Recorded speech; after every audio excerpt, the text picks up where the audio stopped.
So let's talk about this one. What is that? Oh, this is actually very funny. Hang on.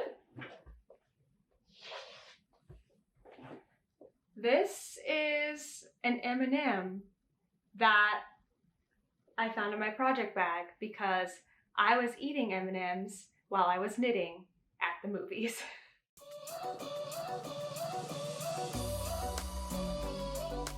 Hey everyone, it's Natalie, also known as Knitty Natty. Welcome to episode 177 of the Love in Stitches podcast. I don't know why today when I looked at that number, 177, it seemed like a lot. Like, whoa, we've been doing this for a while. I don't know why that number stood out to me, but it's gonna be exciting. I feel like when we get to 200, excuse me, sorry, let me turn my phone sound off there. So it is a super cloudy day here in New York. We've had a few of these in the past, but today is one of those days as I'm filming, which is kind of interesting. I mean, the light in here I think is all right. But yeah, you can just see clouds covering the tops of all of the buildings.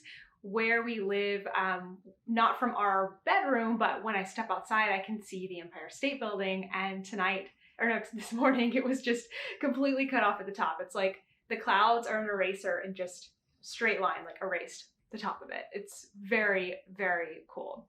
Today, I am wearing a Dallas Stars Stanley Cup playoff shirt from 2014. And that is because the playoffs, I think they start today. I know the Stars play their first game tonight. This is one of my favorite shirts to wear when I want to be really comfortable. So I usually wear it at night as my before bed pajamas. Do you have those where you wear a certain outfit between work and going to bed and then change into pajamas? Just me? So I was wearing it this morning because I was gonna go put on something else for the podcast, and I thought, you know what? This is an appropriate shirt for today. So go Stars. I hope that they do well for honestly selfish reasons, because Kent is so stressed about watching the playoffs, and it would be great if they could just win some games. We have lots to talk about today. I am finally bringing a lingering whip back into the rotation. I have some progress on a lot of projects to show you. I got a lot of knitting done out and about this week, and so I think we just need to dive right into things.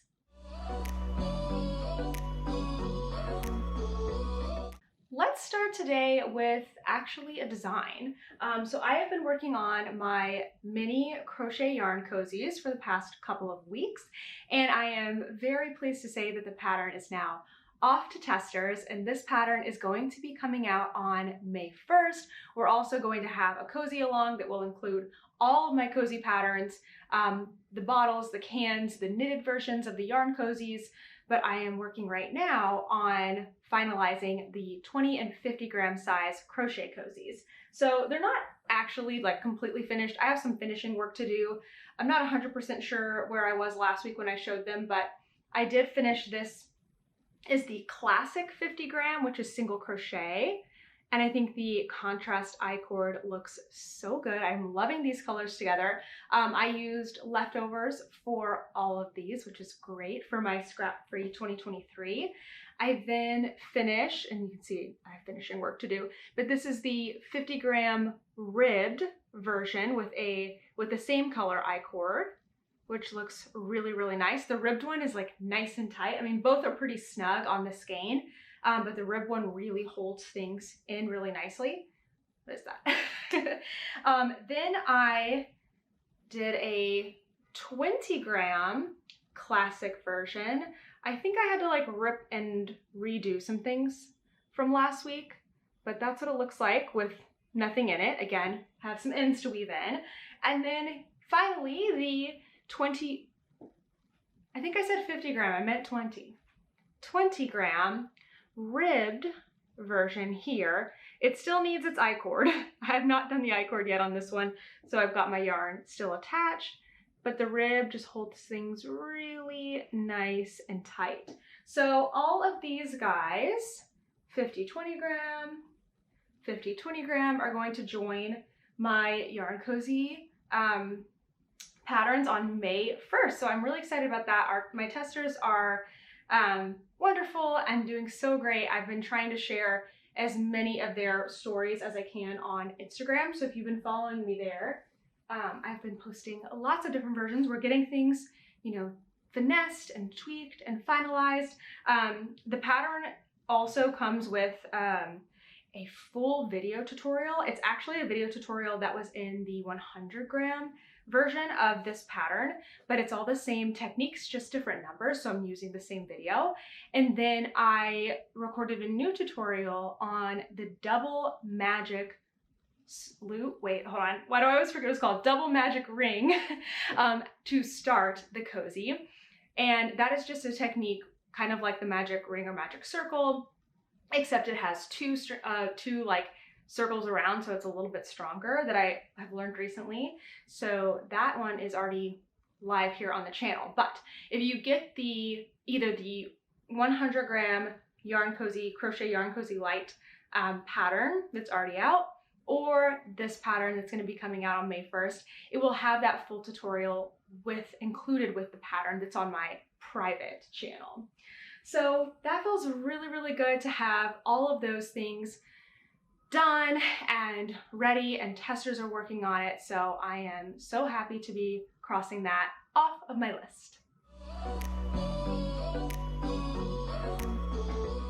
Next up is my Quadrophenia, which is a blanket by KF Jones. I have been working on this for Scrap Free 2023, trying to work through all of my lingering advents from the past years. So hang on, this bag is kind of a mess. I try to get things organized before I started the podcast today, but I have been like knitting this week. I have been doing so much knitting, and my brother-in-law was here, and so I had projects like not in their usual spaces. Typically I keep my projects like one project per project bag, but I also have been going out and about, bringing my knitting, and so I've been like combining things. You know how you do that. You take a bigger project bag, you put a couple of projects in there, right? Everyone does that. So everything was a little bit like messy this week, honestly. So I think everything's out of here now. I am using Fangirl Fibers Disney Advent Calendar from 2021. So from December of 2021, these are all the yarns I have left out of 24. So I am making my way through, which feels really, really good. So let's see, where did I start with this week? I've got 4 pieces here. Quadrophenia, it's got 4 pieces. So let me see, which one did I leave off with? I think it is this piece. So all of these pieces are on their own cords, but I have them on in stoppers because I only have one size 4 needle, which is what I'm using for this blanket. So this week I was working first in quadrant D. So this is the 4th quadrant that I started, and I finished 2 colors in this quadrant. Oh, that's what I need to show you, is what the colors are called. I feel like that's the most fun. So in my little pouch here that I keep in the project bag, I've got the tags from all of the yarns. So let's look at quadrant D first. Okay. Oh no, why are these not in order? Natalie, we'll get it. Okay, so the first one, my little Mickey marker, the first one that I did is Frontierland. That's this color right here. And that was the 3rd color in this quadrant. And then I added in my first color 4. So the way I've been working all of these is I would cast them on, start at the bottom with just a few stitches, and then you do increases and you do a fun little slip stitch in between the colors. Each quadrant is going to have 6 colors. 4 times 6, that's 24. So perfect for an advent. So I wanted to, this was the last quadrant, I wanted to get this one to 3 colors. All of my other ones had 3 colors. I would cast on and go ahead and do the first 3, and then I would put the cords on in stoppers and set it aside and start the next one. Just because I didn't want to get all the way through a quadrant and then have that like, oh, like starting syndrome where I didn't want to start anything. And I also wanted to be able to look at the colors, the arrangement that I picked like as I went and just make sure it was still working for me. So after I finished the third color on quadrant D, I decided to go ahead and add the fourth color and let this one be the first one that got a color 4. And I really like this color. This one is called Mickey Balloons, and it's really, really cute. I was a little worried that it was too similar to the starting color here, but you know what? There's some colors that are just gonna be similar in this blanket. I really tried to get a balance of light and dark, different colors incorporated. I also try to move around colors that are dark, like this one, and like spread them throughout the blanket because they're just not my favorite colors. So I think I've been doing a pretty good job of that so far. So that one was complete. And then I moved on to, what did I do next? Where is everything at? I think this one. And I'm starting to forget like which one is which, but I'm trying to stay in order. So I do remember that this was the very first quadrant that I started, quadrant A, because I wanted to start with this pink color. So I added in color 4 here on quadrant A. This one's also like really pretty. This one is called Popcorn Buckets. So I just added the fourth color here and then stopped and put it on end stoppers and went on to the next quadrant. I think that's what I'm gonna do from now on in this blanket is go like color 4, color 4, color 4, color 4. Come back around. Color 5, color 5, color 5, color 5. Come back around. Color 6, color 6, color 6, color 6, and then I'll be done. And I think that's gonna help me like make sure I'm still liking the way the colors are coming out by working center out from the blanket. So that was my third color of the week that I worked on. Then I moved over to this quadrant. I don't know which one this is. Oh, and I'm in the middle of a row and there's my ball of yarn has fallen apart. I should have put it in a cozy. That would have helped. I'm gonna have to do that from now on. These color 4s are some of the first yarns that I hand wound into cakes, and I was getting like better at it. And so I'm starting to go back and like work with them and they're not great. So I am not yet done with this one. This is a very saturated portion of the blanket. I'm not yet done with this color 4, but I have, let's see, 1, 2, 3, 4, 5, 6, 7, 8, 9, 10. So the fourth color for me has been producing 12 garter ridges. And I've been keeping track of this in my project page in case you want to follow along. The pattern tells you how to make sure you can use up as much of your yarn as possible, basically by using a scale.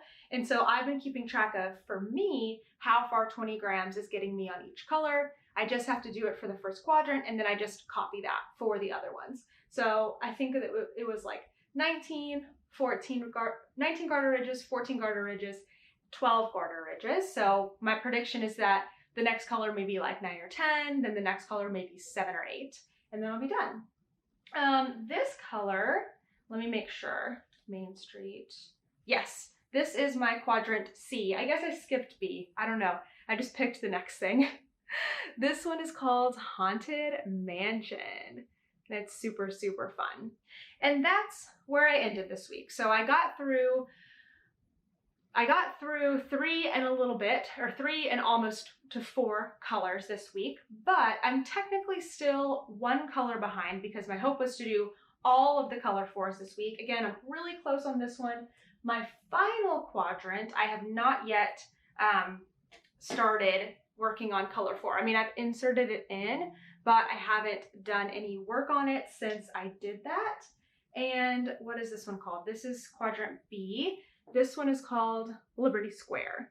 So I will be working on this one next after I finish the last few rows of that purple Haunted Mansion color. So I'm going to talk more about this in my intentions section because this is my goal for the month of April, but I am still feeling really happy and proud of the progress that I have made this week. I literally took this blanket with me everywhere. I have a bunch of pictures of me on the subway, at dinner, at a friend's house, at a knitting meetup. I mean, I took this with me everywhere I could go this week, and actually I'm realizing that that's something I really like about this blanket.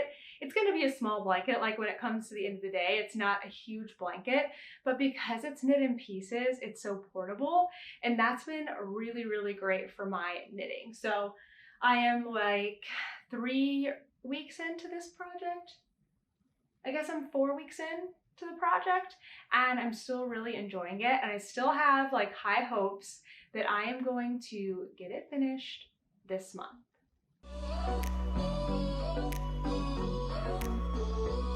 It is getting darker and spookier outside. the cloud is coming to cover us up even more, and Toaster had his eyes open. Oh no, they're closed again. He just started snoring, so if you hear a little snore, that's that little boy in the background. I have 2 more projects to show you, and I actually have some other things to share and talk about today. I've got lots to share, as always. So next up is my Musselburgh hat. I'm carrying it around in this lovely bag that a subscriber made for me and gave me at Vogue. So as always, I just want to say thank you because I use it all the time. It's such a great portable project bag. So I have done a lot on my Musselburgh hat. This is a pattern by Isolde Teague that I have made at least 6 times. I love this hat. I am really hoping to finish this up here soon because our weather is changing and turning. Not today. Today it's a little bit chilly, but it's kind of about time to like be done wearing hats. So I think it would feel good to go ahead and wrap this up and then pick something else for my out and about in the dark knitting that I feel like I always need. I don't necessarily have to do that. I just want to. Like, I'm already thinking about making some spring tops and like using the body of them to have for my movie knitting, my show knitting, things like that. But I want to finish this first because I think it will feel really nice to have it done, and then I'll have another hat for when the weather turns cold again. Because what I find myself doing is I just wear whichever Musselburgh I finished most recently because I love it the most, because I've just been working with it and I made changes to it. And it will be nice to have so many to choose from so that I can actually wash the ones that I've been using. I wear them so much I should probably wash them every couple of weeks, and I don't, but I probably should. So let's talk about this one. What is that? Oh, this is actually very funny. Hang on. This is an M&M that I found in my project bag because I was eating M&Ms while I was knitting at the movies. So I guess I will be throwing that away. Okay, so like back to what we were talking about. Musselburgh hat. So I'm making this one slightly different than I've made my other ones. This is a hat that is great because it uses up a full skein. It comes in a range of sizes and a range of gauges, but I've made all of mine with fingering weight, a size US 2 needle. This one I am making with rib in the middle, and I feel like now that I have the stockinette on the other side, it's a little bit easier to visualize what's going to happen. So eventually, when this is all done, I have probably another, let's fold it in half actually.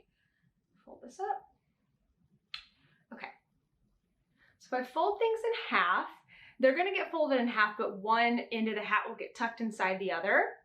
You can see the rib is going to be about that width for the brim. I probably could have maybe used a little bit longer, but I was worried about my yarn. I want to have enough yarn, so I'm weighing my yarn constantly. I know that I need to leave myself 10 grams to finish the other crown here on this side to do all the decreases because of the past Musselburgh hats that I've made. It takes 8, but I like to leave a little bit extra just in case. So I am getting pretty close here. I will definitely do a better measuring job off camera, but from here to where that increase starts is maybe 1.5 inches.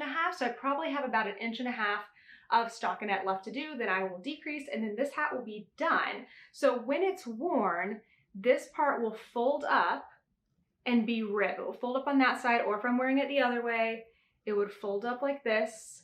And so it's going to have rib here on the brim and stockinette on either side of the hat.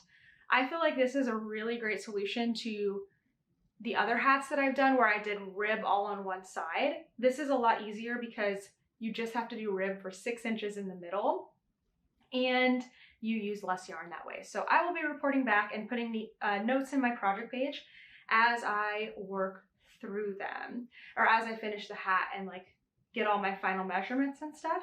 But I think it's looking really nice. So as I have it now, I have 6.5 inches of stockinette, 6 inches of rib. I'll do another 6.5 inches of stockinette, and then the crown. That leaves me with something like 19 inches, I think, between crowns. So from where I stop increasing to where I start decreasing, I found that 19 inches works really, really great. It gives me a little bit of slouch, and I can still turn up the brim and have that 4 layers of fabric around my ears, and it keeps me so toasty and warm.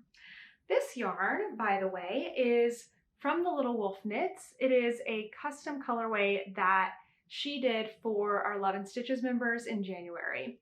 And it is inspired by a New York City sunset and is looking so, so pretty. I have, let's look at what's left. Oh, here's a 100 gram crochet yarn cozy. I don't know exactly how much I have left here. I would say something in the maybe 25 grams. I don't know.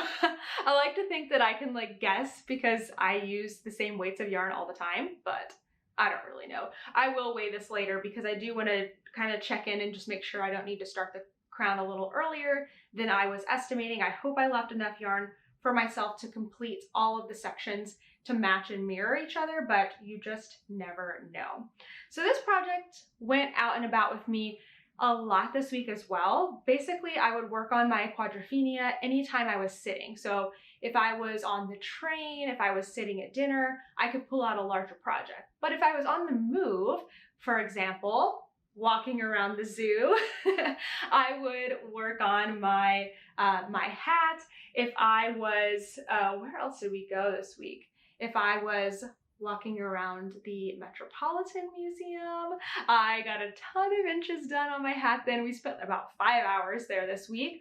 I also went to the movies and knit on the hat then. So this hat is not something I work on at home. It is solely for those times when I really need something very simple because I am moving or in the dark, and it has really fit that bill. So I'm thinking about this being the last hat for a little while and doing some spring projects like I was saying before. But I also know that I might think about maybe if I want to make some gifts for Christmas, I could get some solid colors and make some hats for my brothers potentially. I don't know, they haven't asked me for anything, so maybe I don't even need to do that.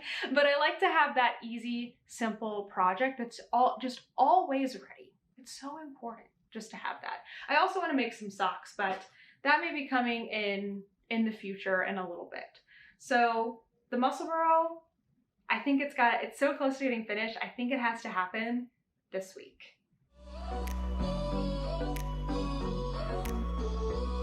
Get ready to be so proud of me. Just kidding, I'm proud of me because I have picked back up my Citrine Light sweater. I've ripped things back and I have restarted the ribbing after about a 2-week hiatus, I think.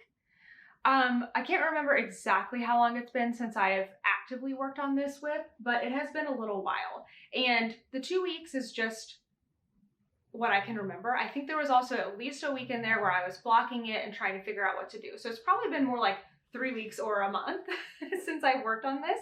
So it feels good to have it back in action. Again, with the weather changing, I am so ready to finish up these cold weather knits and have them done, washed, finished, and ready and waiting for me when the weather gets cold again.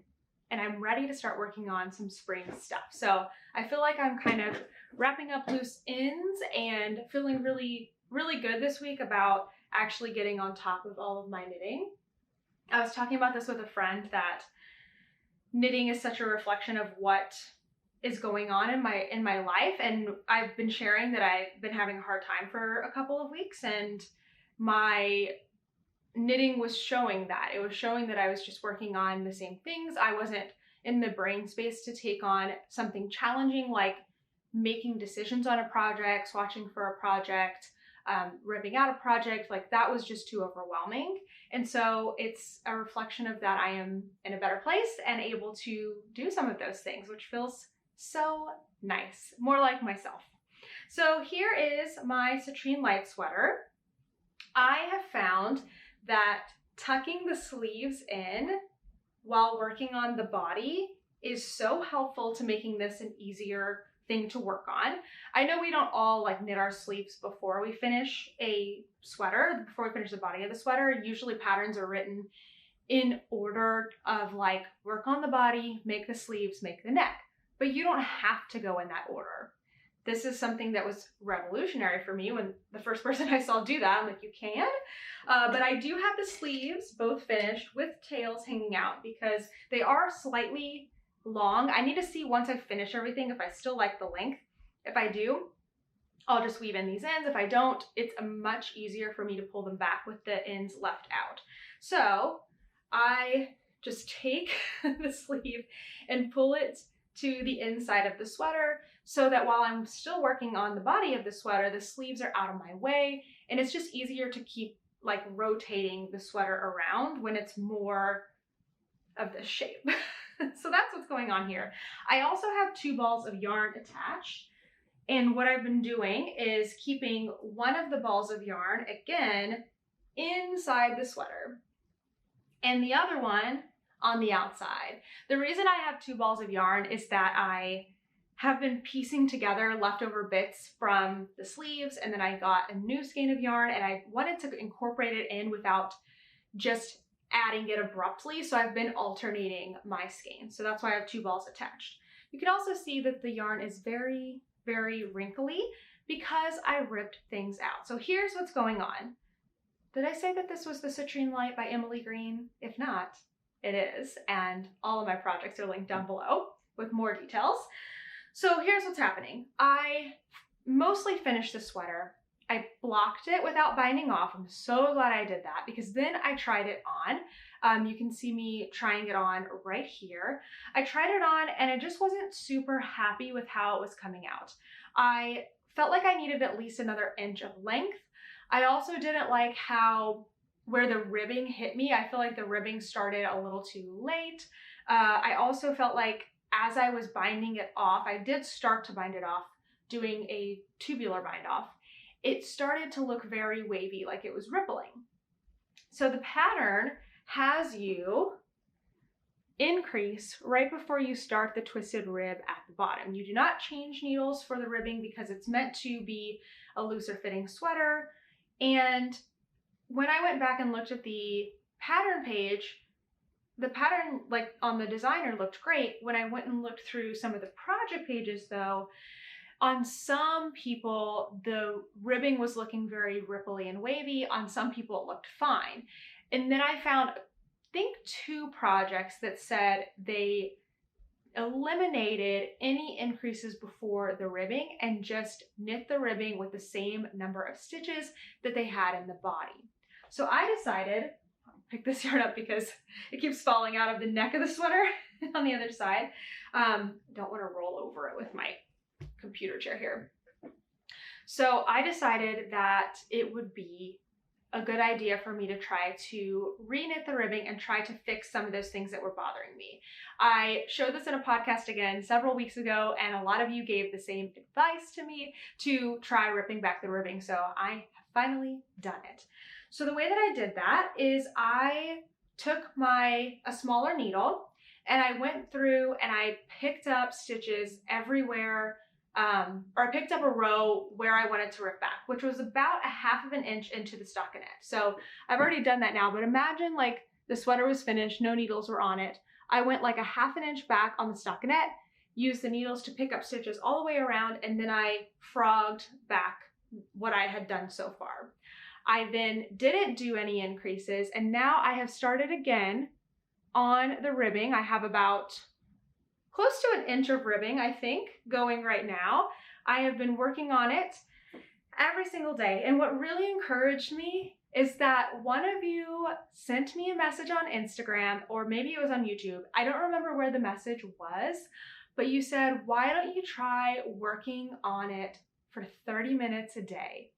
And I was just like, of course, that's such a good idea. I tell people this all the time. I give this advice all the time. If something is, you're not wanting to work on it, just do 30 minutes a day, 30 minutes and you're done.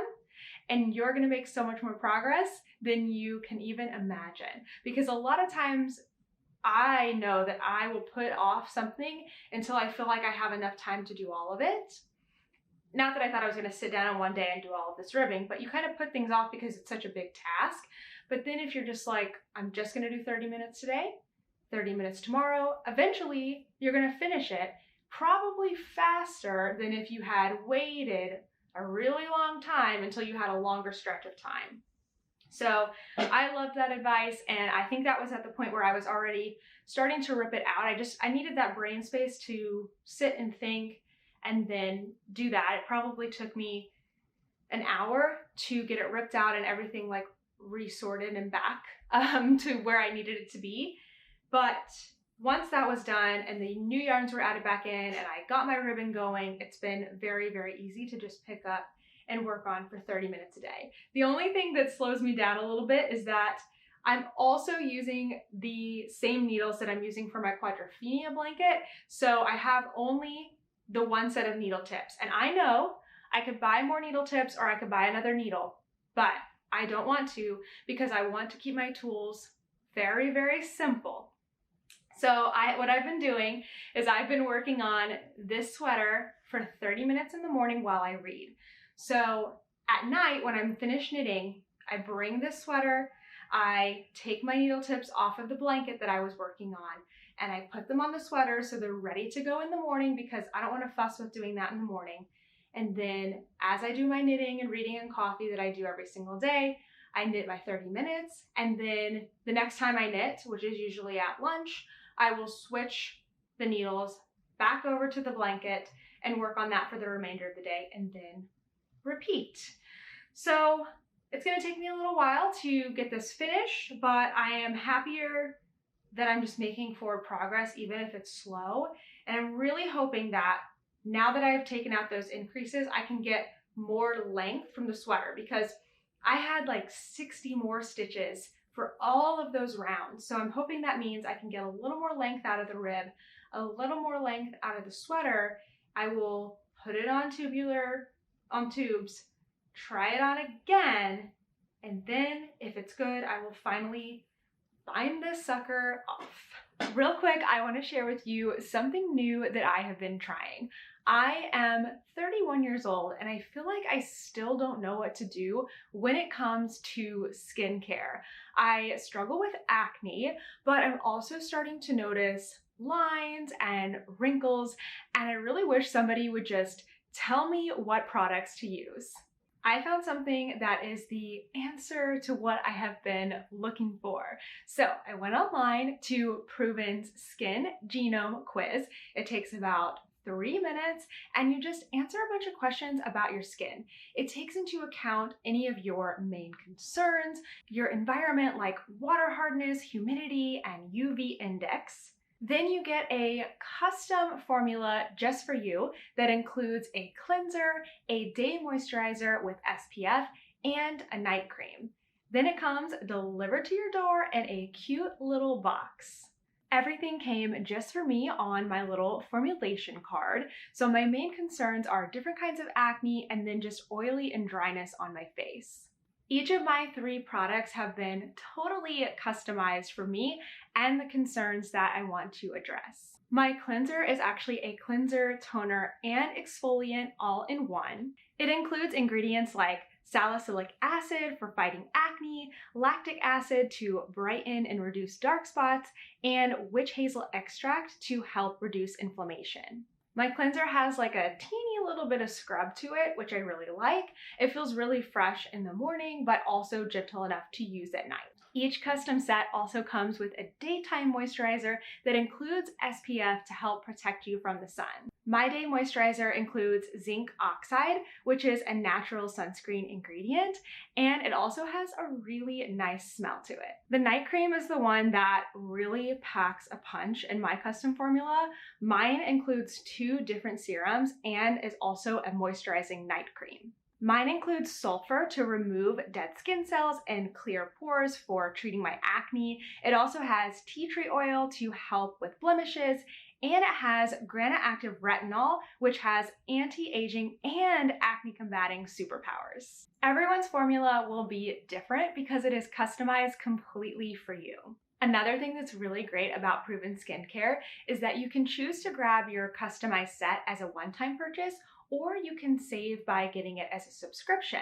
And you can pick to either get it in 2, 3, or 6-month increments, depending on your needs. Your skincare can also adapt with you. When you take the Skin Genome Quiz, you'll be able to see a few months ahead to see how your formula will change as you address different concerns over time. You can simplify your routine while giving your skin exactly what it needs by trying Proven Skincare's 3-step system. Go to provenskincare.com and use code KnittyNatty99 to get 50% off. Thank you so much to Proven Skincare for sponsoring this portion of the video. Now, back to the podcast. I wanted to share with you a couple of things that I have received in the mail or as a gift or bought myself over the last few days, I guess the last week. So let's start with some scales. So I had a question last week about what kind of scale to use for knitting, and the scale that I use, I have 2 scales that I use. One that's a little bit larger that I typically use for shipping and sometimes for yarn, but I didn't love it because it doesn't go to a decimal for grams. And I feel like when you are working on scrappy projects, you really need to know, like, in point something grams how much yarn you are using, because on my scale it will tell me, it will round up, so it might be 1.5 grams, but it's telling me 2. And I'd rather know that it's 1.5 grams so I can either squeak out another row or whatever. So anyway, I felt like it was time to grab a couple of new scales, try them out, and then I wanted to share them with you. So both of these scales I got on Amazon, and I will be linking them down below. I honestly thought I was getting 2 scales of a similar size, but I was shocked when this one came, and it is so tiny. So let me talk about this one first. So this is a tiny baby scale. It is called a digital mini scale, but I really didn't know it was going to be this small. At first I thought this is not a scale worth buying because it is so small. I'm not really even sure you could weigh a 100-gram cake on it. Maybe if it's caked really nicely you could, but I don't know. I'm not sure if this is the most practical one for all of us. But if you are somebody who needs to have a scale that you can take on the go with you and fit in a project bag, this is great. If you're weighing things that are smaller than 50 grams, or if you're doing like scrappy projects where you have 20-gram balls, this is actually going to be really good for you. So it has a removable tray. The tray is how you can get more surface area on the scale. So you set this on a flat surface, you put the scale on top, then turn it on, and you may need to hit the T to tare it, which will zero it out. It won't consider the weight of the scale or the mass of the scale. I don't really know what I'm saying science-wise, but whatever. So after you get it zeroed out, you can then take your yarn, this is not yarn, and put it in there, and it's great. So things I really like about this scale are that it comes with a removable tray so that you have more surface area, that it came with its own batteries, which is nice. It's really, really small. It also measures to the 10th decimal place. I don't know if that's probably not going to show on camera, of course, because I'm squeezing it, but it measures to the 10th decimal place. I also like that you can hit the power button and turn it off. I've had scales in the past that you just have to wait for them to turn off, which I feel unnecessarily drains the battery. So I would definitely recommend this scale, especially if you want something on the go. Now, the other scale that I'm even more excited about is this one. So it's still pretty small, but it's more like hand size. It's obviously heavier than this one, a bit heavier than this one, but I still think you could take this on the go with you if needed. So this scale is even more precise. It actually goes to the 100th place, I think. Is it going to show you? Why is it freaking out? Oh, there we go. It actually goes to the 0.00. I think that's the 100th place in decimals. So it is even more accurate, which I really, really like. That's something that I really wanted for Quadrophenia because I am trying to use up as much of the yarn as possible and I want to be really, really accurate with it. So what I like about this scale, and I think this could be a scale that's for any knitter, I would say that the downside of this scale is that it goes up to 300 grams. I mean, that's same with this one. I don't know what it goes up to, but it's really small. The downside would be that if you're weighing larger skeins, like the really big ones from like a big box store, this is not gonna work for you. It's also not gonna work as a double duty as mailing things. So you might still need another scale. At least I do, because I ship things, but this is gonna be still, I think, a really good one for a lot of people, and most of the time you're not gonna need to weigh more than 300 grams of yarn. So same as the other one, it comes with a removable tray. It also comes with batteries. You set it on the top, you have a lot more surface area. I think you're gonna have no problem with an intact 100 gram skein. And then there's plenty of space for like a messy skein. Like usually my leftovers are like messy. They're not like in a nice little space. So I think this has more surface area, which is really, really nice. You then, tear it out so that it is even and zeroed out, and then you can weigh it. I did notice that sometimes it depends on the surface. I think you need to have a really flat, really stable surface to set it on. So not like a wobbly table or a book or something, but like a table with 4 legs that is like set and even. Because I did notice that it will kind of like go back and forth. It may say like 4.04, 4.1, 4.0, 4.1, and it kind of waver back and forth, maybe just because it is such a precise scale. You can also turn this one on and then off. Once it turns on, hold on, let me make sure that's true. I thought you could. Yeah, you can turn it on and then off once it zeroes out, which I really like. Again, that's a battery saver. It comes with a tray. I don't know. I think it's a really great scale. So I feel like both the scales that I got are great for different uses. This would be the one that I would recommend. It's going to be labeled as larger scale down below. If you're just getting one scale, I would say this one is really good if you need more specifically a scale to take with you and leave in a project bag always, because you're doing a long-term scrappy project where you don't have to weigh anything super big. But this is going to be more of the one that sticks around with you for a long time. This one measures to 0.1. This one measures to 0.11 or 0.00. It measures smaller things.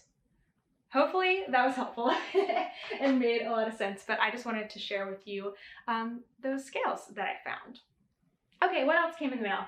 I purchased a couple of stitch markers from one of my favorite polymer clay artists, Simply Serving, and I wanted to show you them. I received them. This one is a S'mores Pop-Tart. It is super, super cute. This one, a little milk bone, which I got, of course, because of Toaster. And then the other one I have already put on a project is a cosmic brownie. I don't think these items are still on the site, maybe the milk bone, but make sure to follow Simply Serving on Instagram because she's always coming up with new ideas and you can go on there and follow for her shop updates. I also received as a gift from my friend some gummy bear stitch markers that she made. Hold on, if you can see them. Aren't they cute? Is it focusing? There we go. So 2 closed string markers. And so I just pulled these out of the bag that I had them in, but I want to add them onto my sweater and maybe onto my hat too. I have 2 projects going in the round right now. So these are really fun. I am excited to use those. And then I also received another gift from a friend, a very summery looking basket for a project bag.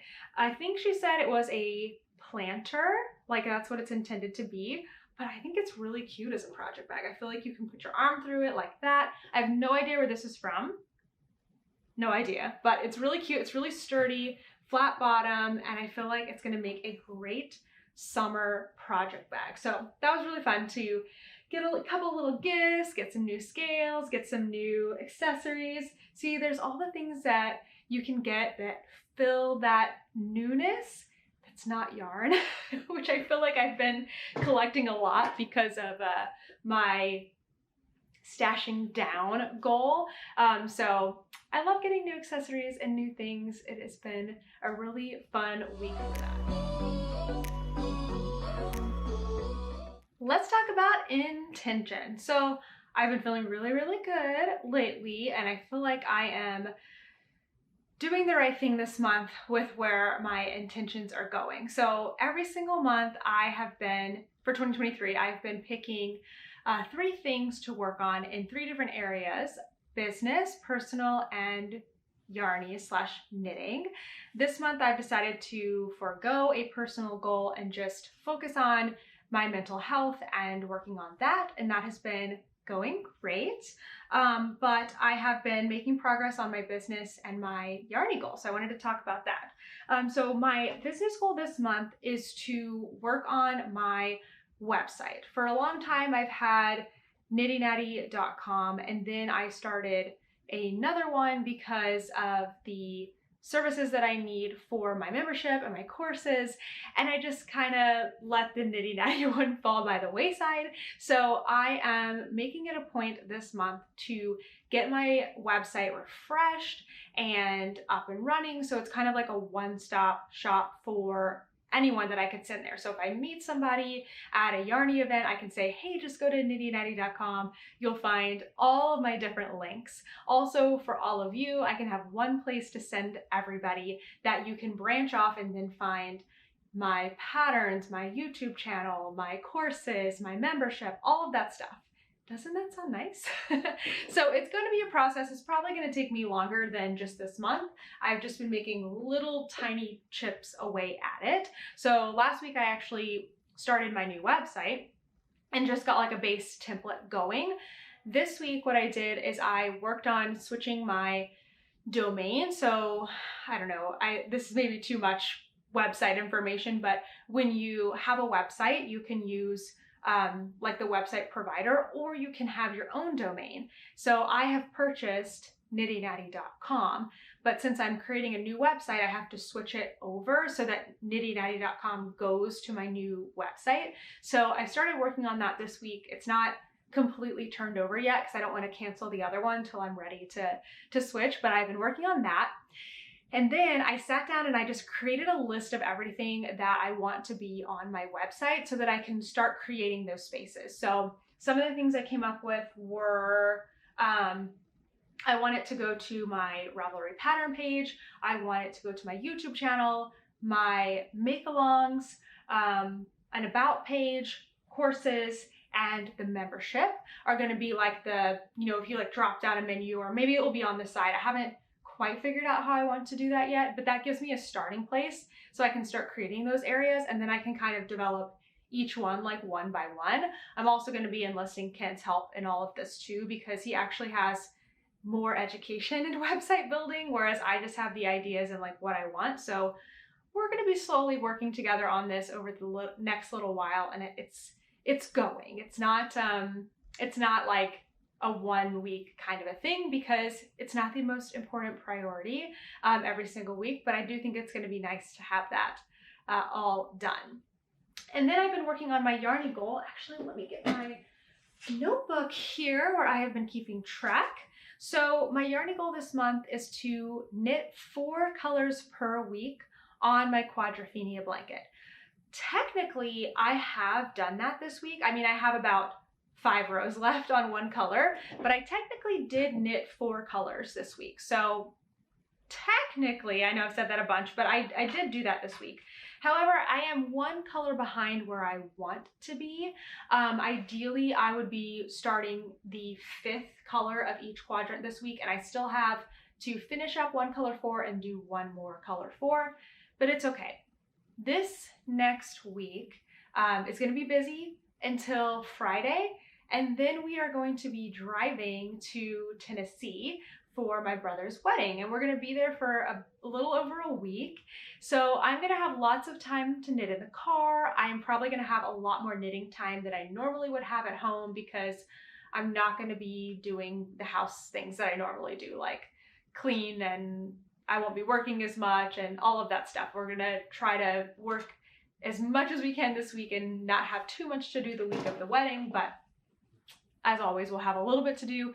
So I'm feeling like I will be able to catch up, hopefully over the next week, and do 5 colors over the next week, and then 4 colors the last week of April. It's kind of like how I'm thinking of it in my mind. But I have crossed out on my little knitting planner because I had brought down the color that I missed into this week. No, wait.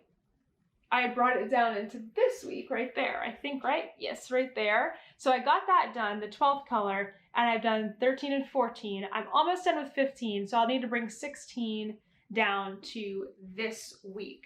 I am probably not going to be swatching my All of the Lights cardigan. I know this is not part of my like overall, it's not part of my specific yarny goal for this month, but my overall knitting plans have been a little less than I really thought I was going to accomplish at the beginning of the month.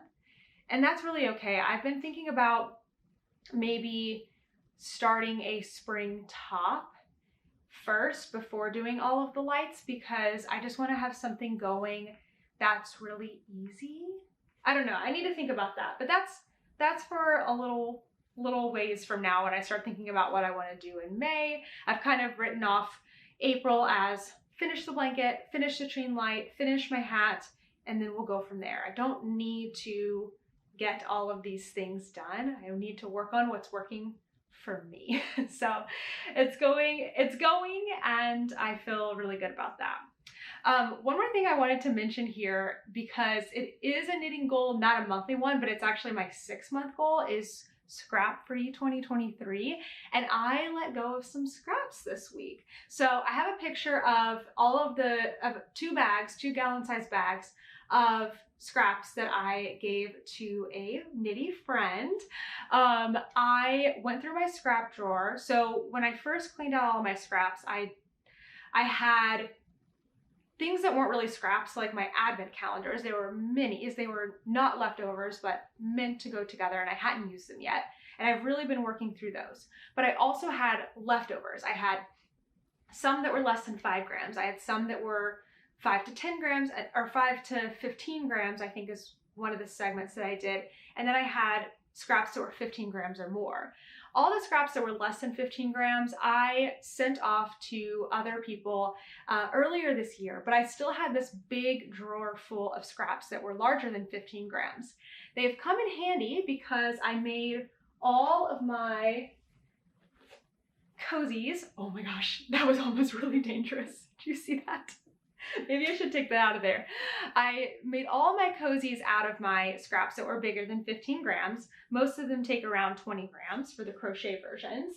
So that was really great. And so I decided I should still keep some of my scraps, but I had told this friend that I had more than I could use, and that was so true. So I divided my scraps. I gave her those 2 bags, and she was so grateful for them, and that felt so good because I knew I wasn't probably going to get through all of them. And then here's a picture of the drawer when I had gone through it. There's obviously a lot less in there, but do you notice what you see about this drawer? I felt so good, not only that the volume of scraps was less, I had fewer balls of yarn in there, but something about that after picture looks more like me. I had chosen to hang on to the colors that were mostly like pinks, purples, soft colors, solid colors that were more Natalie.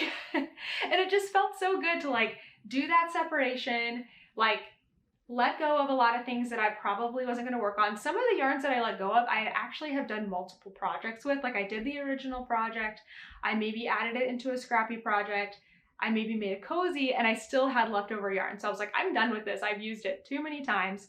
So I don't know, it just felt really, really good. And I know already, because I've done this quite a bit, that letting go of yarns feels amazing. But I think that was one of the first times that I could distinctly see like the things I'm keeping like fitting my personality, and it just felt so, so good.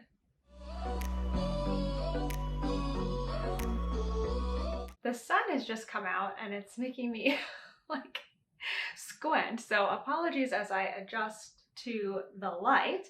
All the clouds have burned off and away too. It's so crazy how it can change that fast in a matter of an hour or so.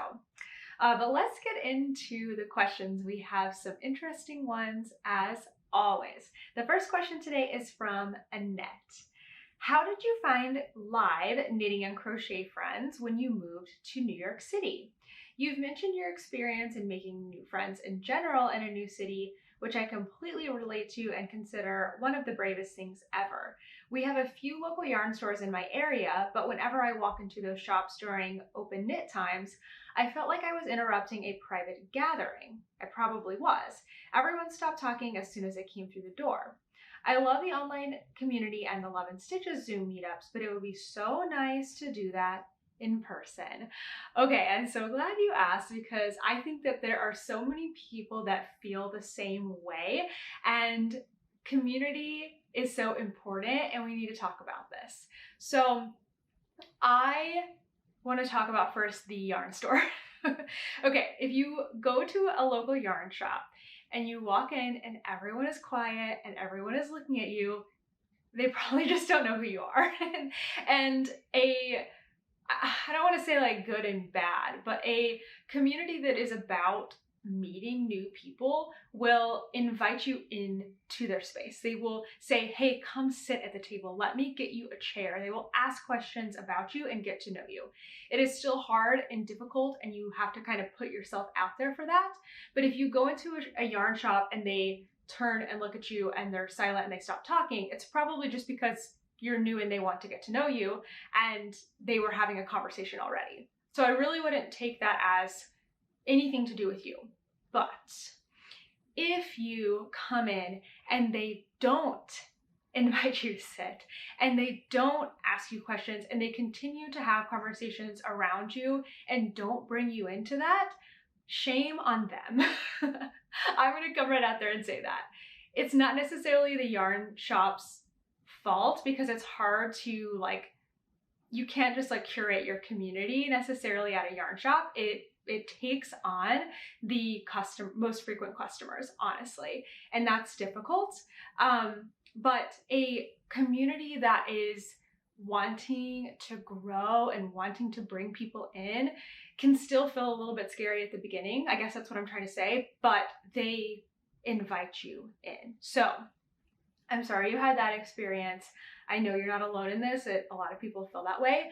What I usually try to do when I go into a new group is I ask for things. I'm like, is anyone sitting here? Can I sit there? I start to ask other people questions, try to get to know them, butt my way into conversations. It is not super comfortable, but I kind of have a routine that I have that I ask, usually, what are you working on is my opening line. So if I ever am with you in a group and I'm like, what are you working on? This is the one question I have decided is safe for everybody. It is great for everybody because everyone loves to share what they are working on. It is not too personal, but it's get to know you. So that's always my one-liner opening thing to kind of start the conversation. Now, as far as finding groups to knit with, I think a local yarn store is a really great place to start. But because it is a public space, you may not find people that you click with immediately. So go back a couple of times as long as you feel comfortable doing so. And different people show up on different nights. It's not always the same people. If you don't feel welcome after going a time or two, then I think you should say something to the yarn store owner. I honestly do, because if I was a yarn store owner and I learned that my always patrons who were always there were not making new people feel welcome, I would have something to say about it and I would want to know. You don't have to do that, it's not your responsibility, but I think that you can. The way that I found my groups, because New York City yarn shops are not very big and they don't tend to have that like knit night. I also moved here when it was still a lot of things were shut down. And so I think that some of those stores that may have had knit nights are starting to open back up like in the last year and have those things, but some of them have moved and changed and moved their things online. So the group that I found is through an app called Meetup. It is a free app. It is, as far as I know, everywhere in the United States. I don't know if it's international or not, but on Meetup you can put your interests when you sign up for a free account. So you can like search for knit groups, you can put crafting and other things. You can even find more than just knitting and crochet on there. You can find like local trivia nights, or people who like to run, or people who like to read. I found a book club on there once when I lived in Dallas, which was really great when I first moved there. So it's a great place to start. So that's where I found the group that I go to every single month. And it's just happened to be a really good one. There's actually a lot of others on there. I just haven't gone to them yet. Some of the others I found are smaller, so you have to snag a spot right when the new event gets posted. Just again, there's limited space in New York City, but I would say that local yarn stores and the Meetup app are two really great ways to find people. Annette is a Love and Stitches member, so if you're a Love and Stitches member, we have a space in our Discord that's regional and also by country. So maybe there's somebody in the membership that is near you that you can meet up with and find out what they're doing. I mean, that's usually what happens. I find when I move somewhere, like when I moved to Dallas, I was used to my Thursday night knit night at Bliss. I found a yarn store that also had a Thursday night knit night. I met some friends. We eventually started going to another shop for a knit night, and then eventually our like group that was kind of the group within a group, we ended up starting to meet at Whole Foods. And so we would meet every Thursday night at Whole Foods for like a really long time. And then when it was COVID, like when the pandemic started, we were meeting on Zoom. That was like my first Zoom experience was with that. So it changes and evolves, but I agree. It's so important and so nice to have that in-person community. All right, our next question is about, this one's sort of a two-parter. There's like two different questions here. So let me start with the first one. This one is from Mariana.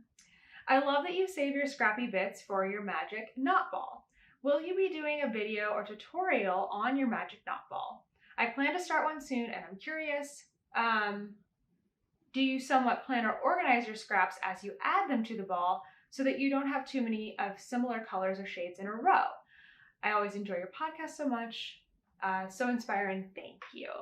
Okay, so the next question is also a little bit about the magic knot ball, but more of a comment on it, but I'll save it for just a second. So I finally remembered to bring this over here. So this is my magic knot ball. What this is to me is it is scraps that I have used. I've used the yarn in a project. I used the yarn for a scrappy project, and I still have some left. It can be any amount of yarn that you have. It could be a yard, it could be 10 grams. I tend to put stuff that's really small only in here, like less than 2 grams, maybe even less than 1, because that's how most of these are in here. There's not a ton of yardage on each of them. They're not matching, they're not the same, and no, I do not organize them so that they look a certain way. But you definitely can. Like if you wanted to gather up, let's say you had a specific pattern in mind and you needed 300 grams of yarn. That's 3 full skeins of fingering weight. You could wait until you had 300 grams of scraps, and then you could organize them like by a rainbow or by light to dark, or all the pinks and all the greens and all the blues, like whatever you want to do, you could definitely do that. The way that I'm doing mine is once I have a small scrap left, I tie it in. And that's the system that I have. Now, the next question was a little bit of a comment and also a question about hand-dyed yarns. Let me pull it up really quickly. This one is, oh wait, hold on. There we go, I got it. Okay, so this one is from Atkinson. It says, Natalie, I love you and I understand not having a lot of time, but girl, your blanket scrap yarns are stressing me out. I'm getting flashbacks to when my ball fell apart so bad I just had to throw it away. Please, when you get a moment, wind them into your scrap ball. There's a question on here, but I'm gonna come back to it. I just thought that was so funny. It made me giggle.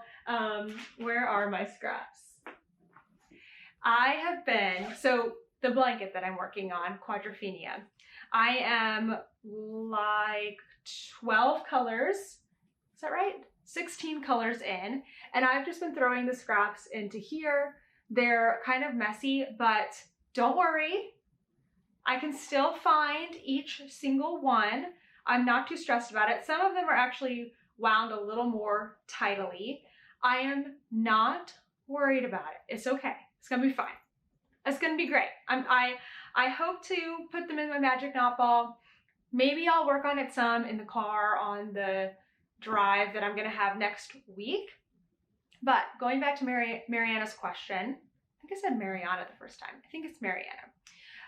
I don't have plans to do a tutorial on the magic knot right now, but I am going to link the Crazy Sock Ladies tutorial down below because I feel like she has a really good one. So a magic knot is basically two knots that then slide together and they link your yarns together. I've heard varying things about how strong they are in a blanket. You can also do different kinds of join methods other than the magic knot. There is something called a Russian join that involves threading the yarns on a tapestry needle. That is also a good and strong join. But I think the magic knot is a little tidier and a little faster because you don't have to thread the needle. So basically what I'm going to be doing is, I've spoken too soon. Maybe they are tangled together. So see how little of this I have left? I will just find the end of this pink color on the outside, which I had a lot more of. I will do the magic knot, trim up the ends, and then wind. And then I'll take the next color and add it in. And I'm really, like, this is gonna be all the advents in a row. So I'm not gonna really stress myself over light colors being together because there's such little sections of them. I'm just gonna add them in as I can. I have thought about doing maybe a reel as I add them together. So maybe I won't be doing it in the car, but I promise you I will get these added in at some point. So back to Atkinson's question. Question is, do you ever order yarn from anyone other than hand dyers and small yarn shops? I've just noticed most of the time when you show project yarn, it's hand dyed. I love the concept, but hand dyed is pricey. I do not disagree with you. Hand dyed yarn is pricey. I do order yarns that are not hand dyed and I guess not from local yarn shops, but it's pretty rare. There has to be a specific like project that I'm looking for that requires a specific type of yarn. So for example, my float totes are made with kitchen cotton. And so when I make those, I don't get them from a hand dyer because they're not hand dyed, but I will get them from like a big box store or order them online. There's been other projects where I've used non-hand dyed yarns, but most of the time I use hand-dyed yarns because it's my favorite. I love it. I love the look of hand-dyed yarn. I love the feel of hand-dyed yarn. And because it is my business, I am honestly able to spend a little more money than definitely than I was able to in the past when I just didn't make that much money as a teacher. But I'm able to do that.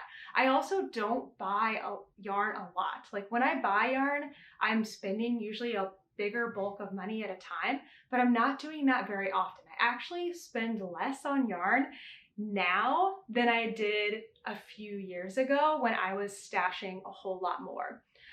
one argument I would say for hand-dyed yarn is, well, I don't know, not an argument. You can use whatever yarns you like. But hand-dyed yarn, I really like fingering weight yarn, so really thin yarn. I find that I get more hours out of that, if you will. So even though it's a more expensive per like ball of yarn kind of a thing, I can get a lot of hours of entertainment out of it. So if you are somebody who has a small budget for your knitting, all of us probably wish we had more of a budget for knitting, but let's say you're starting to get into hand-dyed yarns and you're just feeling a little overwhelmed because it's a big price jump. It's like, okay, I'm used to spending $7 to $8 at the store, and I can readily get a coupon and make that even cheaper. And then to go to like a $30 skein of yarn. I mean, I remember when I first learned about hand-dyed yarn and I was just like, I don't get it, like why? But once you start to work with it, I think you understand like the time and creativity and artistry that actually goes into it makes that price a reasonable thing to ask for, but it doesn't mean that everyone can afford it and everyone can buy sweaters quantities of hand-dyed yarn. So if you're just starting out into the hand-dyed world or that want to balance between more manufactured yarns and more like small shop yarns, I would say get you a skein of fingering weight yarn because you can do so much with it. You can do more than one project. So if I have a single, hold on, let me grab one. Oh. This is what I used to do. I would collect single skeins of fingering weight yarn. There are 438 yards in this. So what I could do with this is I can make a pair of socks for myself. That takes hours, like 30, 40 hours. It's a lot of time. I can make a pair of socks. I could then, after that, make a second pair of shorty socks for myself, or I could make myself a yarn cozy. I could make myself a hat, actually, not a Musselburgh, that takes a full skein of yarn, but a single layer hat, about 50 grams if you have a small-ish head. So one skein of yarn is going to get you really, really far. I used to do like a tall pair of socks, and then I would add it to a granny stripe blanket. I would add it to another scrappy blanket. I would still have yarn left over. So this is going to be the biggest hand-dyed yarn bang for your buck. Work with whatever yarns make you happy. I don't think there's anything wrong with working with hand-dyed yarns. I don't think there's anything wrong with working with yarns from a yarn store. They're all good yarns and they all serve a purpose, and that is to have us knit and crochet and be happy. All right, the next question here is an interesting one about kind of a business question. This question is from Cindy. I am in the beginning stages of opening a small online shop to sell finished crochet items, testing free versions of patterns to figure out what I will be offering. Before I begin selling these items, should I reach out to the designer / is there a protocol for selling completed pieces for patterns designed by another person? I want to be respectful of their work and make sure everyone is fairly compensated. Okay, this is such a great question, and I would love this to be a question that we kind of help out with in the community. So for Cindy, if you can share your experience with this in the comments, because I have less experience selling finished pieces, but I am going to give my 2 cents here. So I don't know if there's a direct protocol as far as like this is the law of what you have to do, but I think that it would be at a minimum, you should be asking the designer if it's okay to sell their finished pieces, and you should be crediting them in some way. So one time I did a booth at a craft fair, and what I did is I can't remember this for sure, but some patterns will actually say on them like you can replicate, like you can sell finished items from this pattern. Of course, you cannot share the pattern, but you can share like finished items, sell finished items, just give me credit. So I created a little sign that said what the name of the pattern was and the name of the designer that would sit with that finished item. That way you're giving them credit, and anyone who is a crafter would be able to then make those things. Of course, you may not have people who are knitters and crocheters purchasing those items, but I think at the very least it's like giving credit to that designer. Some people may not want you to sell finished pieces. You can always look in a pattern and see if it says that, but if it doesn't, then try contacting the designer.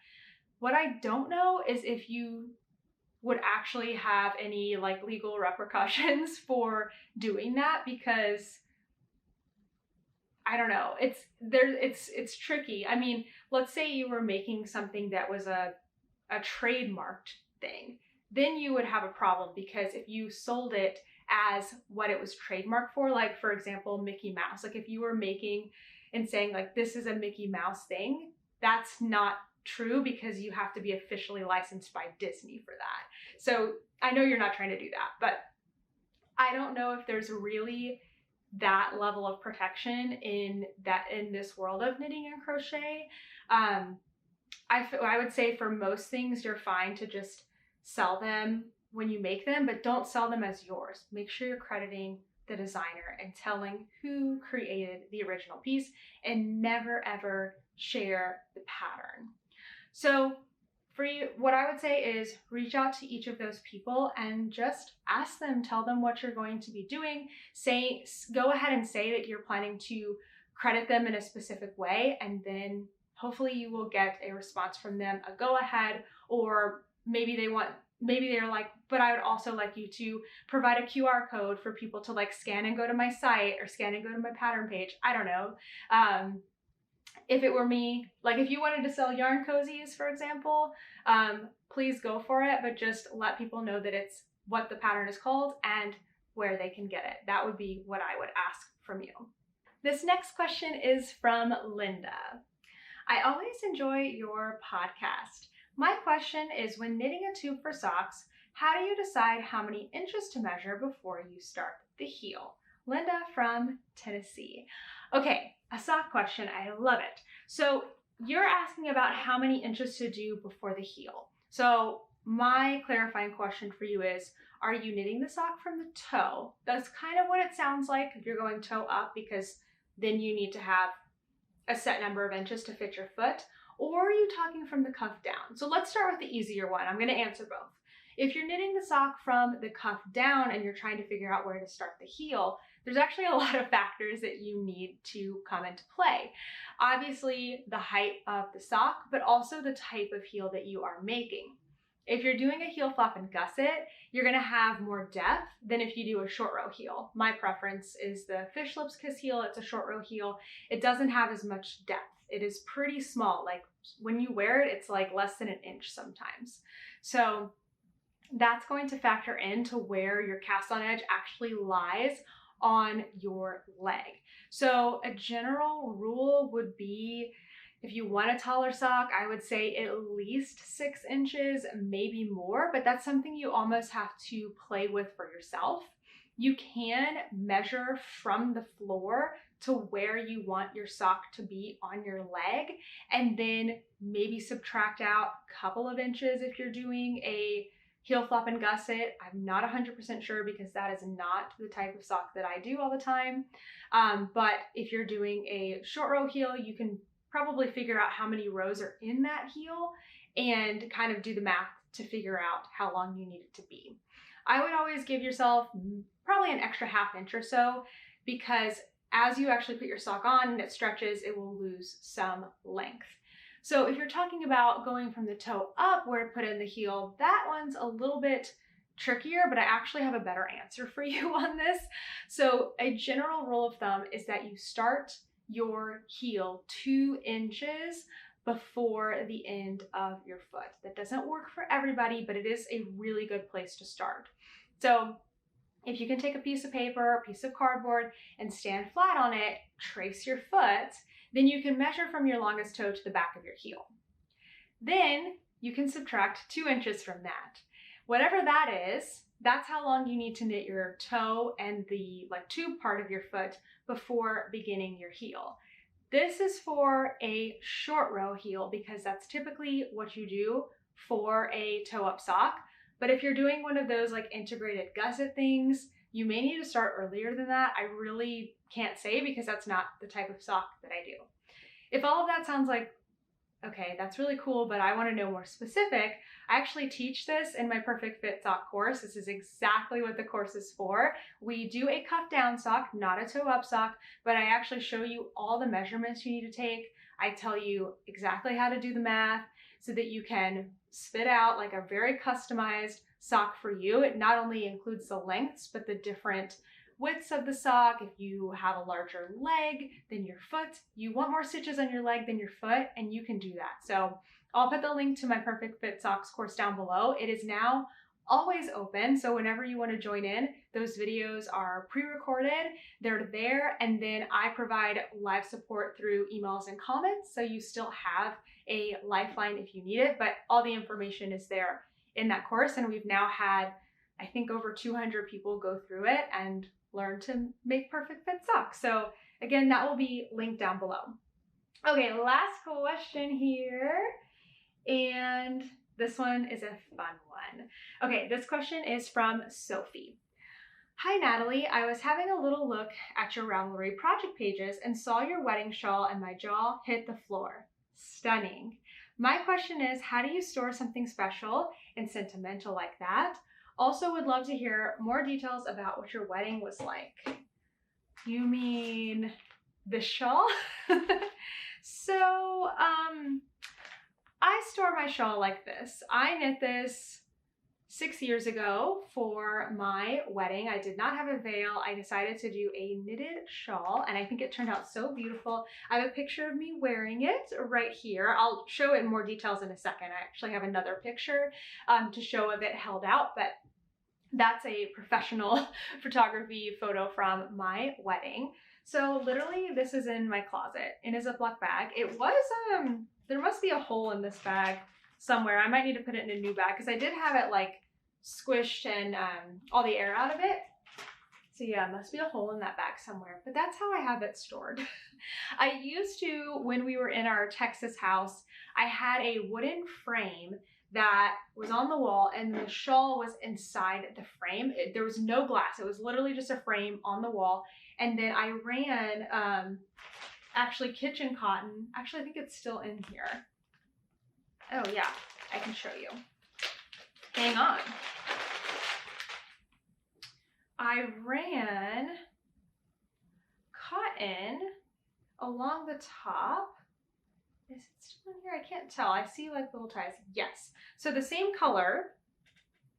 This is kitchen cotton. I ran it along the top, and that way I was able to put, I think I used tacks along the cotton so that the whole shawl was supported by the kitchen cotton and not like little, you know, little blips in the lace. So can you see the cotton there running? I know it's the same color, so you couldn't see it when it was on the wall, but like that.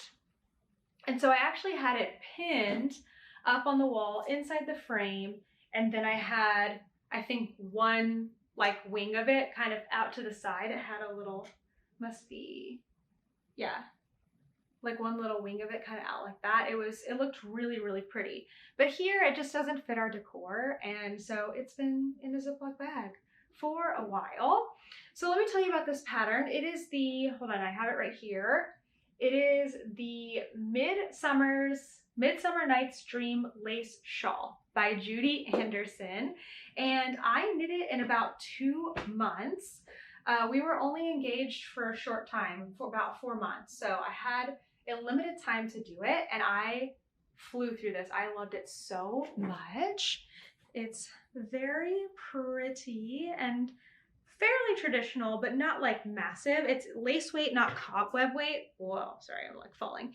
And what you can't see from the pictures is that it's beaded in the center. I'm not even sure if you can see it here. You can see it in person, but it's got beads, and I use clear beads, kind of clear iridescent beads. So they kind of just sparkled a little bit. It's really pretty, and I had so much fun knitting it. I really love knitting lace. I have a picture here that I'm going to show.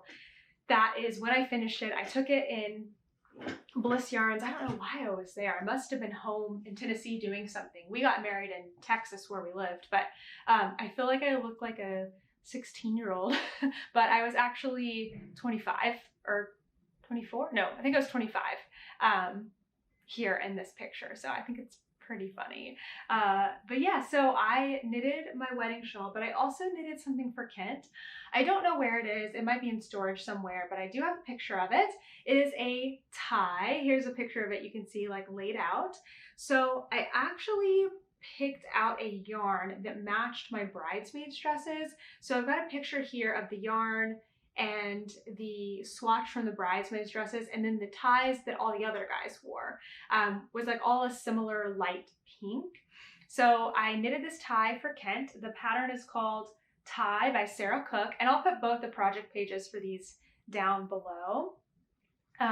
So I knit the tie, and then I went in with a pink ribbon and some thread, and I sewed in our wedding date and I think Kent's initials. I don't know, I've got a picture of that here too. But it was very special and very sweet. I definitely wanted knitting incorporated into my wedding. So Kent wore the tie. I don't think you can tell at all from pictures. Sorry I didn't dig out any photos, but I don't think you can tell at all from the photos that Kent is wearing a knitted tie. It looks like a regular tie. And we used my shawl when I walked down the aisle and then for photos, but I didn't wear it during the reception or anything. So now it's just a beautiful thing that I put in storage, but maybe we'll have it out one day, or maybe we'll use it for something else. Like, I always thought it would be really beautiful for like newborn baby photos, and something that could just be passed down maybe. I'm usually not a sentimental person. I don't hang on to things, but this was something that I always wanted to do, was like knit myself a wedding shawl and have that very special piece. So now I have it. It stays safe in a Ziploc bag. I'm going to put it in a new Ziploc bag since apparently this one has a hole in it. But yeah, that's a little bit about our wedding. What else would I share? We got married in Texas at a country club. We didn't have any ties to any special place or anything. And it was a really fun night. That's all I can really think of. It's only been 6 years, but it feels like longer, and I can't remember all of the details anymore. All right, let's talk about news. I want to do this kind of quick because I feel like we're getting into the 2-hour podcast again, and I have a lot of life things to share this week. We had a really, really fun week with Kent's brother. So first off, newest video is about knitting and reading. So I finally sat down and planned out like how would I talk about learning to knit without looking, learning to knit and read at the same time. So that video is full of tips on not only like reading and knitting together, but also how to learn to knit without looking. It takes time, but follow the tips in the video. I also talk about knitting and reading on an e-reader. I use my Kindle a lot, but recently I've acquired some hardcover books, and so I talk about how to knit and read with books, like paper books as well. All of that is in that video. Coming up next week, I am going to be talking about knitting superpowers. I had planned to do this in the same video with the knitting and reading, but it ended up already being kind of a long enough video. So I feel like my superpower is knitting and reading. So that was this past week. And next week, I'm going to be talking about all of your knitting and crochet superpowers that you shared with me. There were so many of them too that I wanted to do them justice and have them in their own video. So I can't wait to share with you all of those. There are some amazing things that y'all do. The Cozy Along is coming up on May 1st. I will be sharing more details really soon, but it's going to be super simple. Basically, you'll use the Cozy Along 2023 hashtag to post on Instagram, and then all you have to do is knit or crochet one of my cozy patterns. That's it. It'll be from May 1st to the end of May, which I think is May 31st, and then I will draw a few prizes from the hashtags, and that's it. I am going to have a video talking more about the Cozy Along just after it starts and showing all of my different cozy patterns, so that will be coming in a few weeks. Another video that's upcoming is the Sock Week 2023 sponsor reveal. That's going to be on Tuesday, May 16th. We will have it will be a pre-recorded video, but it will premiere live with a live chat. And most likely it will be at 12 p.m. Eastern time so that people can join us on the West Coast and people can join us during lunchtime. There are a couple of events going on in my area that I'm not going to be attending, but I wanted to share the dates with you in case you are nearby. So the first one is the New Jersey Wool Walk, which is coming up not this weekend, but the next, April 26th through the 30th. I'm not going to be there because I'm going to be at my brother's wedding, but it will be really, really fun. I went on the New Jersey Wool Walk last year, and this is a yarn crawl. They just call it a wool walk. So all of the different New Jersey stores that are participating will be listed on the website, and also there's usually like a passport or something that you can use, and each of the shops will kind of do something special. Like they'll have a raffle you can put in for a prize. They may have extra like yarns, special bags. They may have certain vendors there on certain days. A lot of yarn stores on the weekends will do trunk shows and bring in yarn dyers. So it's a lot of fun. It was really, really great.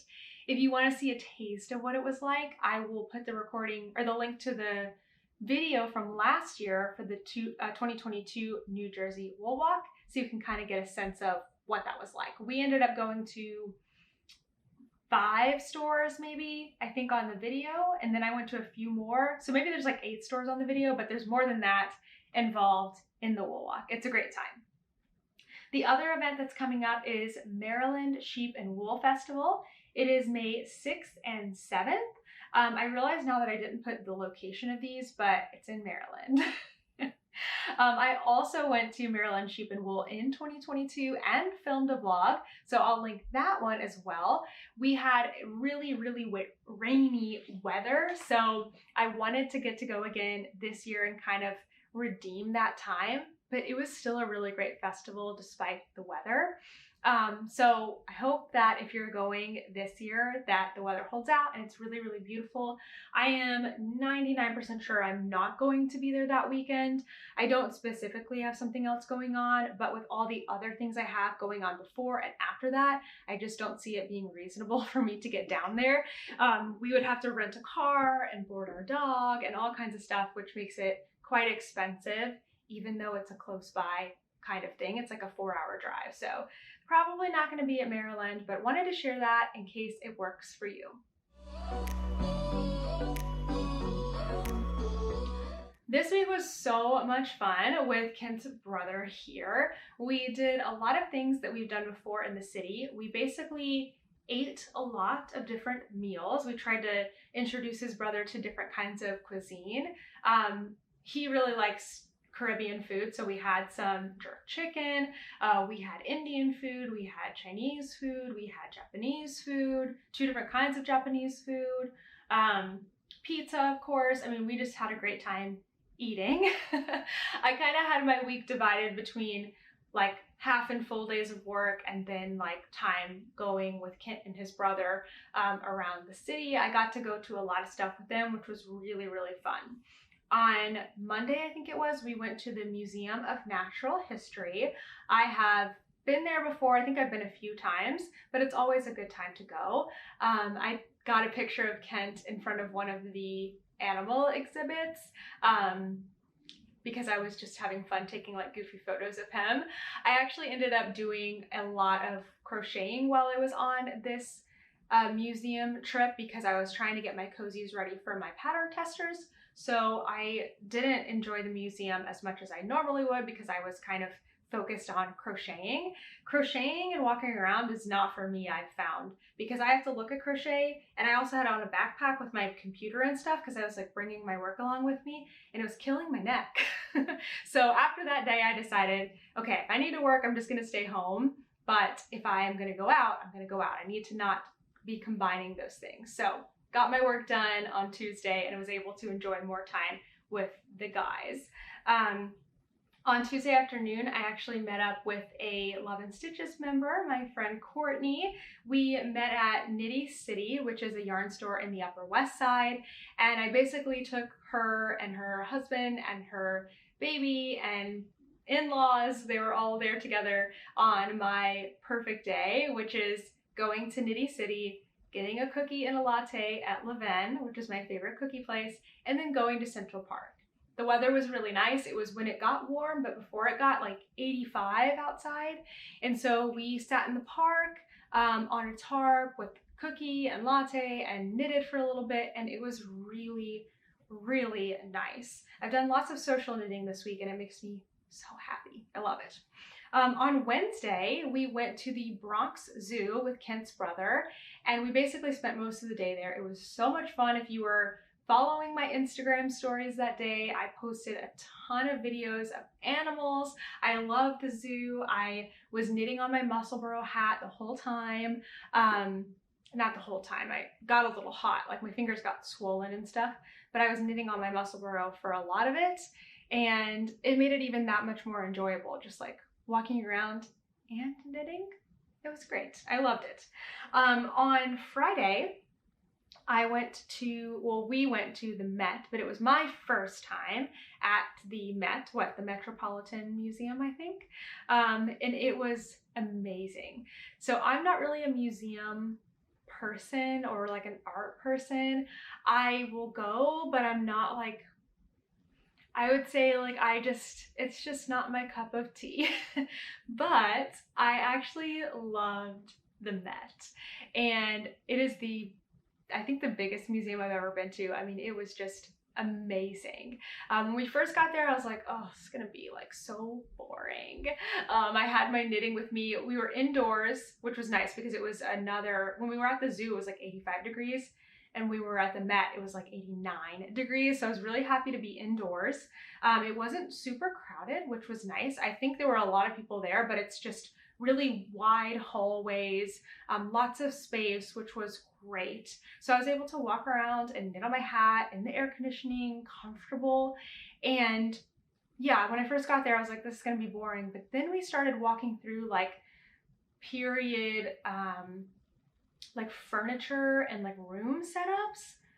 And then there was like all these teapots and like there was like a whole area that was Egypt, and it had like 50 mummies in it. I mean, it was just, everything was so different and so cool, and we didn't even get through all of it. Like Kent and I are gonna go back sometime soon because we want to finish everything, and then we want to go back again and like see everything again. I mean, it was just so cool. So if you do come to New York and you want to go to a museum, that would be my recommendation, is to go there and go either over 2 days if you're somebody who likes to see everything, or go early in the day, take a big lunch break, and then go back, because you are not going to be able to get it all done in one thing. We were there for 5 hours and we didn't see everything, not even close. On Saturday is when I went to my monthly meetup with the New York City Knitters. That's who I found on Meetup, and it was great. It was really fun. Really enjoyed my time. Again, love getting the social knitting. There's just something about it. Nothing is quite like it. It was really great. I brought my Quadrophenia to work on while I was there. And then on Sunday, I took the train out to New Jersey to my friend Amy's and visited with her, and she's a knitter too, so we knit together, and that was really fun. I didn't actually knit on the train because I knew I was going to knit with Amy the whole time I was there, so I actually was reading on the train, but did a lot of knitting on my Quadrophenia while I was with Amy. So it was just a really lovely week. It was a very busy week. I was tired like every night, but it was fun. I enjoyed it a lot.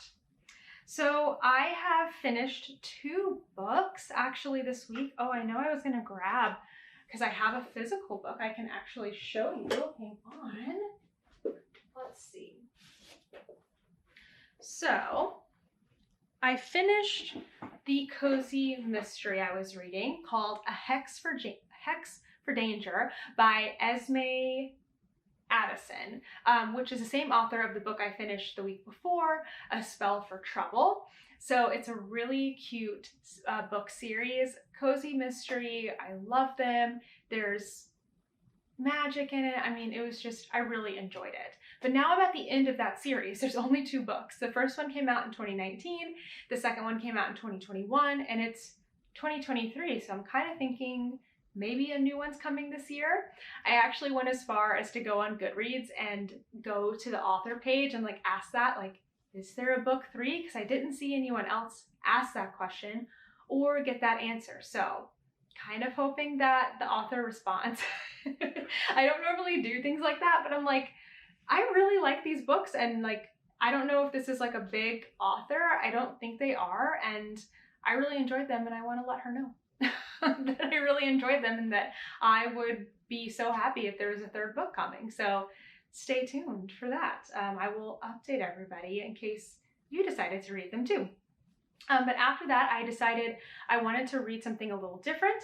So I read one of my Book of the Month books, and I went for a thriller. So I've already read through this whole thing. I read it in 4 days or something, which is, for me, very, very fast.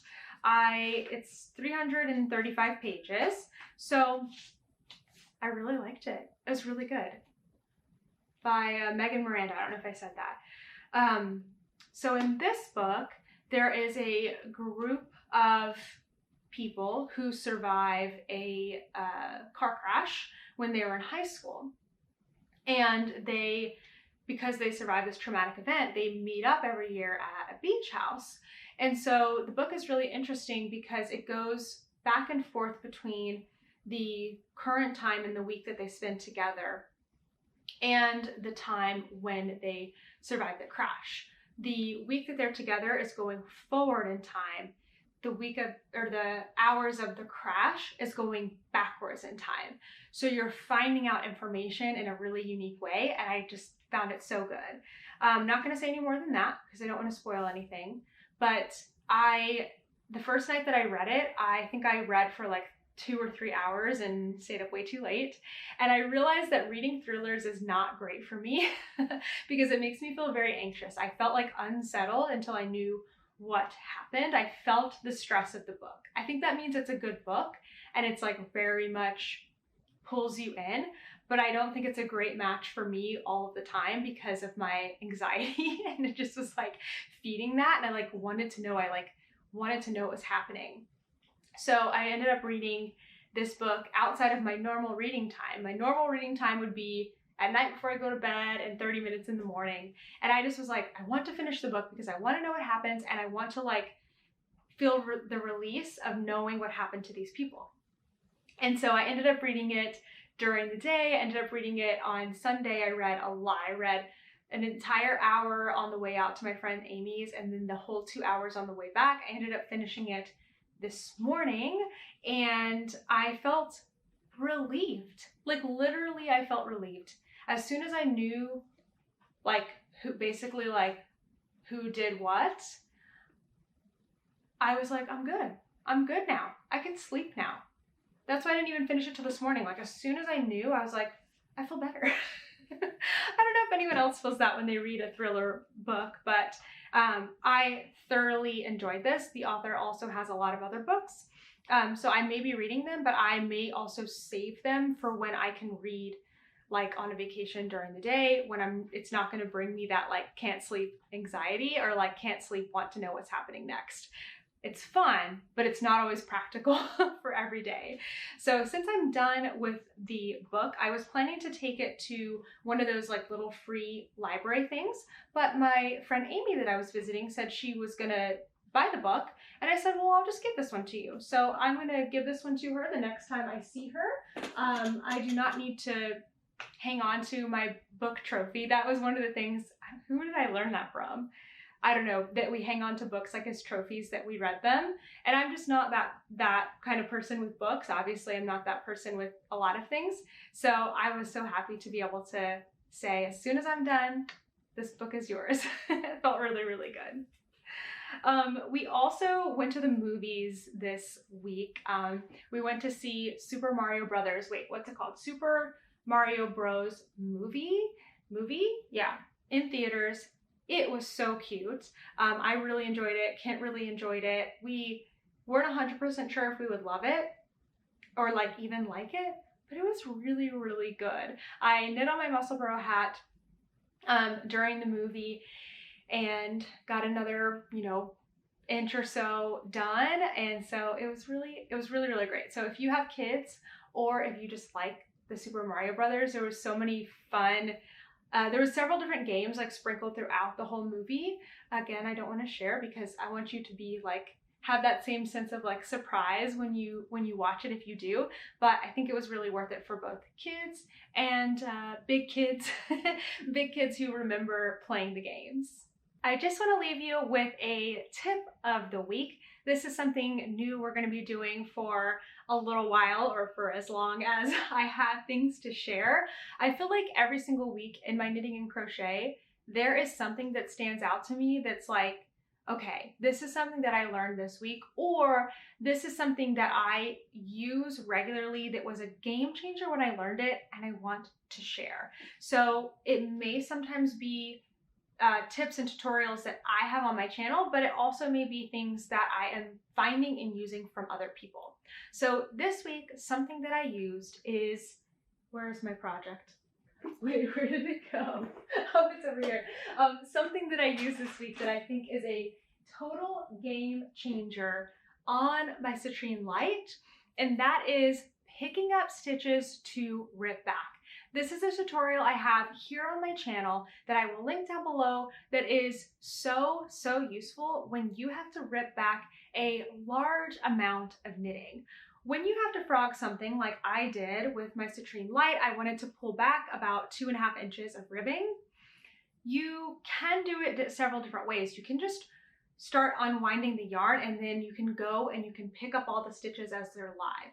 But I find that not to be as efficient and just to be a little bit harder. So something that you can do is you can actually take a needle, a smaller needle or the same size, and you can go to the exact point in the fabric where you want to pick up your stitches and pick them up with the needle before you pull and rip back.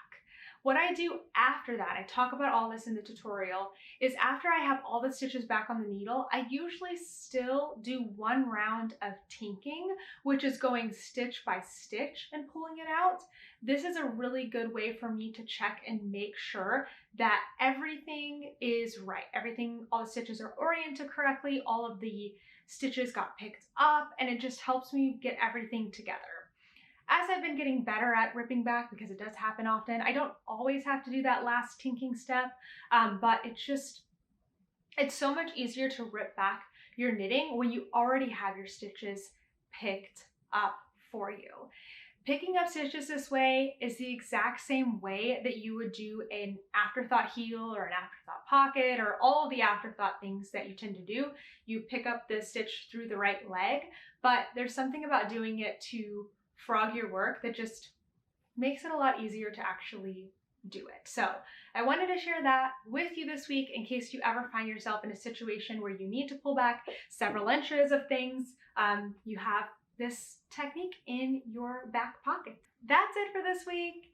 Thank you so much for watching, and I will see you in the next one. Bye!